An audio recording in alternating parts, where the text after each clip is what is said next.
Yeah, my phone's been going off all day. Chael, how did you know? How did you know? I'll tell you, it just didn't feel right. The Paulo Costa, Khamzat Chimaev match, it just didn't feel right. Both guys are very active on social media, and they're both very good at building and drawing attention towards their contests. And both guys stayed just as active on social media. They just didn't spend energy bringing attention towards their contests. It just didn't feel right. And, pressure's a real thing, right? There's a reason that a diamond used to be a piece of coal, but that coal had to withstand the pressures of time. There's great reward that comes with it. But make no mistake, it's real.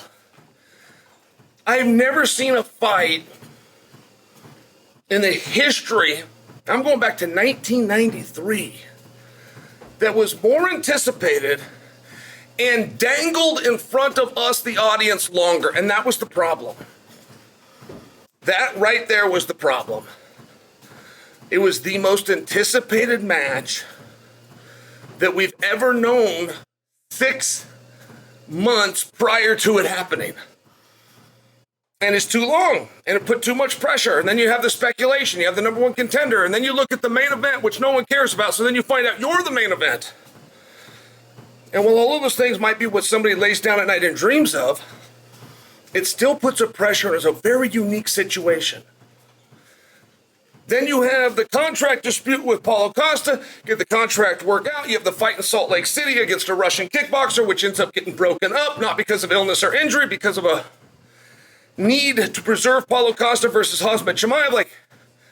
I'm in on everything, but for a co-main event spot, this is unique and this has never happened before. So, when I noticed they weren't talking on social media, I shared with you guys, I need a backup fighter. And the backup fighter needs to be Kamaru Usman.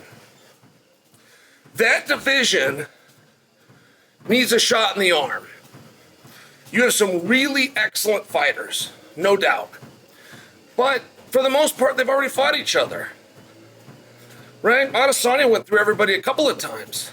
For the most part, those guys have fought each other.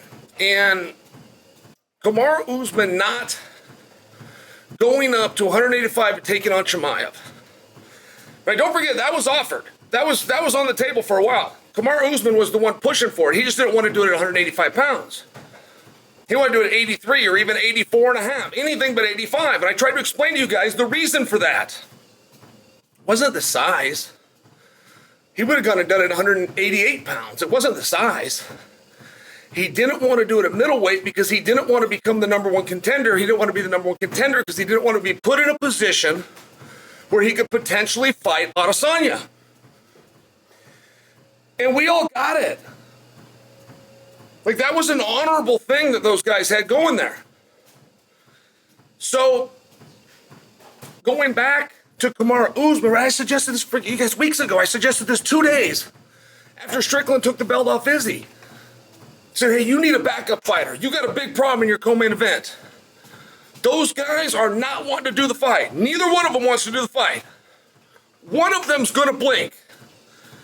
I don't know who it'll be, but one of them's going to, they both want to blink, but one of them's going to blink. I told the UFC it couldn't have been any clearer, and I said, by the way, Kamaru Usman's your guy. They said, Chael, we tried to do that. Kamaru won't fight him at that weight class. I said, no, you didn't understand why he wouldn't fight him there. Kamaru will fight him at 191 pounds. It's not a size issue. He's presenting it to you as a size issue. It's not. He doesn't want to draw into Izzy. With Izzy gone, call Kamaru back. He'll do the fight, and he'll do it at 185 pounds. And guess who was right?